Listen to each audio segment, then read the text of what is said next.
नमस्कार, India news Haryana पर आप देख रहे हैं मेट्रो न्यूज गुरुग्राम और मैं हूं आपके साथ आयुष चतुरांश। मारुति के प्लांट को लेकर के सीएम मनोहर लाल ने कहा कि खरखौदा में मारुति प्लांट के लिए 900 एकड़ जमीन के रेट की बात फाइनल हो चुकी है। उन्होंने कहा है कि गुरुग्राम और मानेसर की प्रोडक्शन को बढ़ाकर खरखौदा में भी ये प्लांट लगेगा। इसके साथ ही ग्रासिल पेंट कंपनी के लिए भी पानीपत में प्लांट लगाने की बात फाइनल हो चुकी है।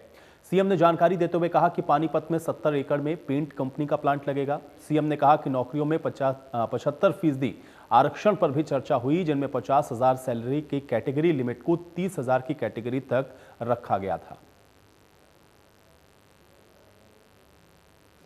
एक बैठक थी हरियाणा पब्लिक एंटरप्राइज बोर्ड की और उसमें हम हर महीने 1.5 महीने बाद रेगुलर इंटरवल के ऊपर ही मीटिंग करते हैं और जो इन्वेस्टर्स हैं वो इन्वेस्टर्स की प्रोजेक्ट्स, कहीं छोटे प्रोजेक्ट, कहीं मेगा प्रोजेक्ट, हर एक प्रोजेक्ट के बारे में विचार करके उनको स्पेशल कंसेशंस जो डिमांड करते हैं और जो हमारी पॉलिसी है उसके हिसाब से उनसे नेगोशिएट करके और हम देते हैं।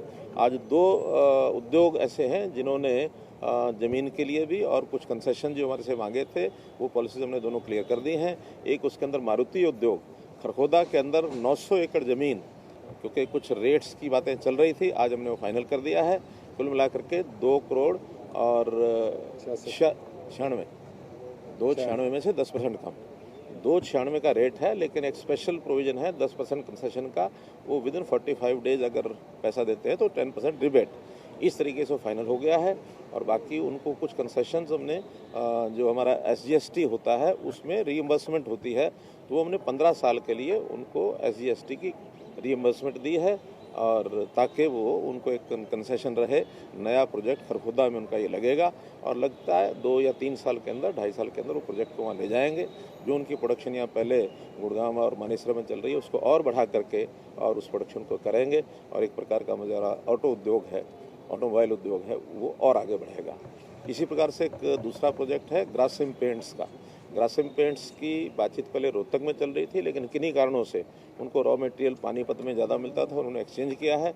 उस एक्सचेंज में भी कुछ शर्तें और नई जोड़ी गई हैं, जिसमें से उनको भी जो कंसेशन देने थे कुल मिला के उसको भी हमने फाइनल कर दिया है। कितने एकड़ पर है? 100, उनका 70 एकड़ के ऊपर वो इंडस्ट्री पेंट की वहाँ लगेगी।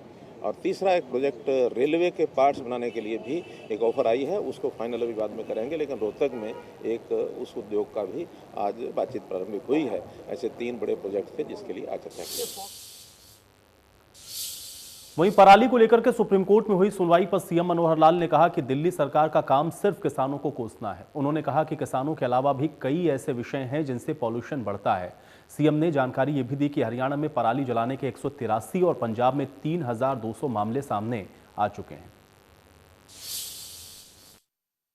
बहुत ज़बरदस्त तमाचा सुप्रीम कोर्ट ने मारा है उनका कि आप हर बार किसान को ही पिटते रहते हो, जबकि किसान के अलावा और इतने सारे विषय हैं जिसमें से प्रदूषण होता है, उस प्रदूषण के ऊपर आप बोलते नहीं हैं।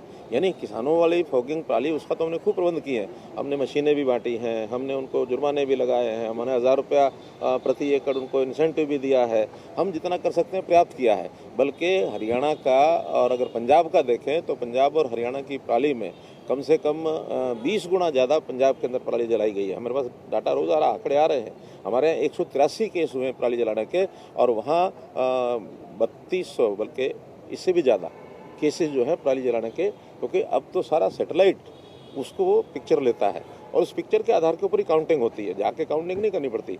कहाँ हमारा 183 केसेस आए हैं, उनके लगभग 3,500 केसेस आए हैं, लेकिन फिर भी वो क्या करते हैं क्या नहीं, हम 183 केसेस जो आए हैं ये भी आगे ना आए इसका प्रबंध करेंगे। सर एक CSR की आप बैठक क्या उद्योगपतियों से बातचीत हुई, उनका नाराजगी जो नहीं, कोई नाराजगी नहीं है। हमने उद्योगपतियों से बातचीत की और बातचीत करने के बाद जो आपसी बातचीत में सहमति बनी उसी आधार पर हमने जो 50,000 रुपये की लिमिट थी प्रति व्यक्ति की आय का उसके ऊपर लागू किया था, लेकिन उसमें से उसको कम करके हमने 30,000 रुपये प्रति मास ये कर दिया है और इससे सब संतुष्ट हैं। मुख्य रूप से तो मारुति के लोगों को इसमें ज़्यादा एतराज़ था और आज आप देख लेंगे मारुति ने नए उद्योग लगाने की सहमति दी है, तो उसके बाद ही दी है। हमारा नोटिफिकेशन भी हो गया, सब हो गया है और जनवरी में ये ठीक से सब जगह लागू हो जाएगा। उधर गुरुग्राम में प्रदूषण का स्तर कम होने का नाम नहीं ले रहा है। गुरुग्राम से हमारे संवाददाता दीपक शर्मा की ये रिपोर्ट देखिए। इस वक्त हम मौजूद हैं गुरुग्राम में और गुरुग्राम के साइबर हब इलाके में आपको हम दिखाना चाहेंगे। ये यहाँ का एयर क्वालिटी इंडेक्स की अगर बात की जाए, AQI लेवल अगर बात करें तो आपको दिखाना चाहेंगे जहाँ PM 2.5 374 है तो वहीं PM 10 500 है। ये कहीं ना कहीं चिंता का विषय है। जिस तरीके से यहाँ PM 10 500 है, इसी तरीके से कहीं ना कहीं गुरुग्राम में अलग अलग क्षेत्रों में अलग अलग आंकड़े सामने आ रहे हैं जो लगातार चिंता का विषय है। हालांकि संदेश दिया जा रहा है कि लोग संभव हो तो घरों में रहें, जरूरी हो तो ही बाहर निकलें, सुबह की वॉक पर ना जाएं, मास्क का उपयोग करें, ये तमाम संदेश दिए जा रहे हैं। लगातार बिगड़ता ये पोल्यूशन बात करें, जहरीली हवा लोगों के लिए अब एक बड़ा संकट बनती जा रही है, सरकार के लिए, प्रशासन के लिए बड़ी चुनौती बनती जा रही है। आप यहाँ पर अगर हम इमारतें दिखाना चाहेंगे तो कहीं ना कहीं वो भी धुंधली नजर आएंगी। कोहरा के लोग हालांकि इसको मानते थे, लेकिन कहीं ना कहीं जिस तरीके से जहरीला पर्यावरण, जहरीली ये हवाएं जो हैं, ये लोगों के लिए कहीं ना कहीं एक बड़ी चिंता का विषय बने हुई है। हालांकि कई जगहों पर प्रशासन के द्वारा दमकल विभाग की मदद ली जा रही है ताकि जहां धूल मिट्टी वाले इलाके हैं, क्योंकि वहां भले ही साइबर हब में ये PM 10 की बात की जाए 500 के करीब है एयर क्वालिटी इंडेक्स, लेकिन जहां धूल मिट्टी वाले इलाके हैं, खासकर गुरुग्राम का द्वारका एक्सप्रेसवे की बात करें, सोहना रोड की बात करें, वहां 550 तक का एयर क्वालिटी इंडेक्स जो है वो है। इसीलिए वहाँ ज़्यादा धूल मिट्टी न उड़े, दमकल विभाग की सहायता लेकर के वहाँ पानी का छिड़काव करवाया जा रहा है। तमाम जगह इस तरीके के प्रयास किए जा रहे हैं कि किसी तरीके से इस पोल्यूशन से लोगों को कुछ राहत मिले, लेकिन लगातार बढ़ता ये पोल्यूशन लोगों के लिए एक चिंता का विषय बना हुआ है। गुरुग्राम से दीपक शर्मा, इंडिया न्यूज़। तो गुरुग्राम में जहां एक तरफ युद्ध स्तर पे कोरोना वैक्सीनेशन का काम चल रहा है, तो फिर वहीं कोरोना एक बार फिर से चुपके से शहर में दस्तक दे चुका है। प्रदेश में गुरुग्राम एकमात्र ऐसा जिला है जहां पे कोरोना के एक्टिव मामले डबल डिजिट में पहुंच गए हैं। दरअसल त्योहार में बढ़ी हुई भीड़ के बाद हर रोज 10 से 12 नए मामले सामने आ रहे हैं। दूसरी लहर के जाने के बाद जो संख्या करीब करीब थम गई थी, एक बार फिर से उसका दस्तक देना चिंता का सबब है। स्वास्थ्य विभाग के मुताबिक गुरुग्राम में कोरोना के टेस्ट हर रोज 3000 से ज्यादा हो रहे हैं। साथ ही लोगों से लगातार कोरोना नियमों की पालना करने की अपील हो रही है, लेकिन बावजूद इसके ज्यादातर लोग अब नियमों की अनदेखी करते हुए नजर आ रहे हैं। 8 या 9 लगातार कोविड के केसेस चल रहे थे और कल 12 रिपोर्ट हुए। संभवतः आज भी अभी तक का जो डेटा है उसमें भी 12 केस ही रिपोर्ट होंगे, मैं ये मान के चल रहा हूँ। लेकिन ये पिछले 2 या 3 दिनों से जो केसेस आए हैं, इसमें फैमिली के केसेस थे, जिसकी वजह से केसेस में बढ़ाव देखने को मिला। और डेफिनेटली एक इंक्रीज तो है ही है। जहाँ पहले पिछले माह 4 या 5 या 6 एवरेज से ऊपर नहीं जा रहे थे, अभी 8 या 9 के या 10 के करीब भी एवरेज अगर आ रही है, तो लोगों से यही अनुरोध रहेगा कि पोस्ट फेस्टिव सीज़न है और आने वाले दिनों में शादियों का सीज़न भी है। अभी 14 नवंबर के बाद शायद मैरिज जो देव उठानी जो है वो, उसके बाद शादियों का सीज़न शुरू हो जाएगा। तो लोगों से अनुरोध ये है कि मास्क ज़रूर पहने और कोविड अप्रोप्रिएट बिहेवियर को ज़रूर अपनाएं। और यदि आपको कोई साइन और सिम्टम है तो अपना टेस्ट कराएं और एक बार फिर अपने आप को जब तक रिजल्ट नहीं आता आइसोलेट करें, क्वारंटाइन रखें। और हम जब पहले भी आपको बताया था कि गुड़गांव में अलग अलग जगह हमारे टेस्टिंग कैंप्स चल रहे हैं। अभी भी सेक्टर 31 और सिविल हॉस्पिटल सेक्टर 10 में दोनों जगह 24/7 टेस्टिंग फैसिलिटी अवेलेबल है। अगर आपको कोई भी साइन सिम्टम होता है, आप अपना टेस्ट कराएं और अपने आप को आइसोलेट रखें। लेकिन पब्लिक से, न केवल गुरुग्राम की बल्कि प्रदेश की जनता से अनुरोध है कि अपने आप को कोविड से बचाएं, कोविड अप्रोप्रिएट बिहेवियर अपनाएं और आने वाले ना केवल त्यौहार सीज़न के बाद जो है शादियों का जो सीज़न स्टार्ट हो रहा है, इसमें पूरी सावधानी बरतें। अन्यथा एक बार फिर अगर हमें कोविड या तीसरी वेव का सामना करना पड़ा तो मुश्किलात हो सकती हैं। इसलिए कोविड अप्रोप्रिएट बिहेवियर जरूर अपनाएं।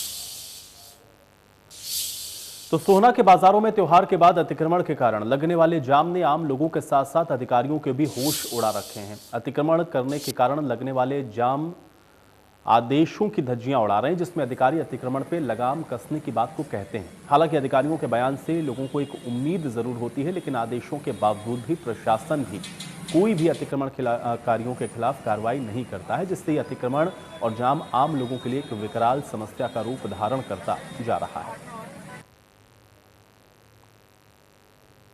यहाँ के अंदर अतिक्रमण का बहुत बुरा हाल है, जिससे कि डेली जाम की समस्या है।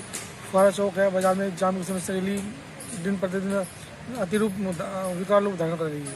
जाम एक्चुअली क्या है कि जो बाहर के वाहन आते हैं, जाम वही समस्या है कि उल्टे सीधे वाहन खड़े कर देते हैं और अपना कोई उनका व्यवस्था नहीं है ठीक तरह से। हम प्रशासन से यही वो चाहते हैं कि उनको या तो एंट्री अंदर बंद की जाए, बाजार के अंदर बाहर कोई व्यवस्था की जाए जाम की, मतलब कोई पार्किंग की व्यवस्था की जाए बाहर। लोगों को समस्या है कि लोग बाहर से आते हैं, वाहन अपने टेढ़े मेढ़े खड़े हो जाते हैं, जिससे जाम लग जाता है। त्योहारों पे गवर्नमेंट ने सिंगल रोड करी, वो वन वे रोड करी थी, जिससे लोगों को राहत मिली थी। अब त्योहार खत्म होने के बाद वो हटा दिए, फिर लोगों को फिर दिक्कत आने लग गई है। तो गुरुग्राम में करोड़ों की चोरी के मामले में एसटीएफ की टीम ने आरोपी डॉक्टर को अदालत में पेश किया है और अदालत ने एसटीएफ की सुनवाई पर डॉक्टर को 3 दिन की रिमांड को बढ़ाया है। 3 दिन की रिमांड के बाद शनिवार को डॉक्टर सचिंदर जैन नवल को कोर्ट में पेश किया गया। गौरतलब है कि खेड़ के दौला थाने में हुई करोड़ों की चोरी में एसटीएफ ने तफ्तीश के बाद डॉक्टर सचिंदर जैन नवल को गिरफ्तार किया था। इन्वेस्टिगेटिंग एजेंसी ने 3 दिन का रिमांड लिया था डॉक्टर साहब का, ये कह के कि इनसे जो चोरी हुआ था अमाउंट वो रिकवर करना है अलग अलग जगह से, माउंट आबू से, उनके गृह से, हिसार से। आज 3 दिन के बाद जब इनको पेश किया गया, पुलिस के पास ऐसी कोई दलील नहीं थी जो एक स्ट्रॉन्ग बेसिस बने इनको फर्दर रिमांड देने की।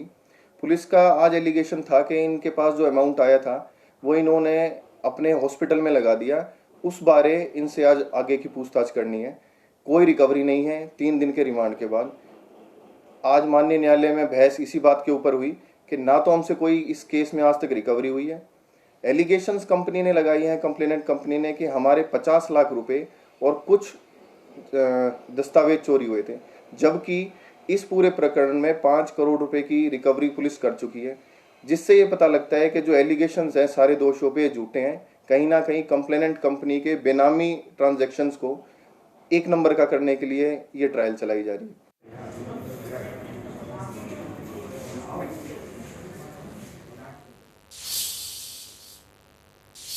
और चलिए इसी के साथ मेट्रो न्यूज में मेरे साथ फिलहाल इतना ही।